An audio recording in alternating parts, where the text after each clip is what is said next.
We're now going to have a quick discussion about what efficiency actually means.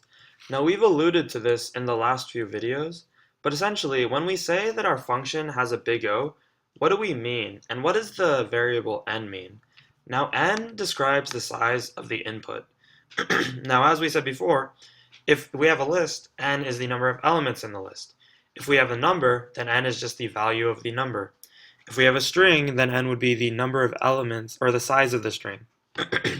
Now when we say that a function has a big O class of n squared or n, what we're saying is that that is the amount of resources being consumed by the program.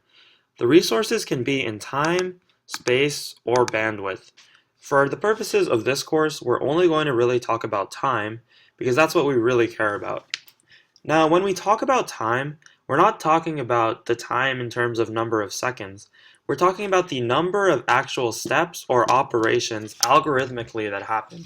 The reason being is that this is a succinct way that we can actually compare and talk about the number of operations that a function is doing. Because the fact of the matter is that if I have a function and I want it to run faster, then without doing anything, I could just make it run on a faster computer. However, if we assume that we have the fastest possible computer, then we talk about the speed of our function. We want to make it faster, we have to change it algorithmically so it does less steps. Counting the number of steps is the better way because it allows us to talk about our code in a more precise manner and reason over it. So in this way, when we talk about the efficiency in terms of big O, we're really talking about the amount of steps that our function does in respect to the input of size n.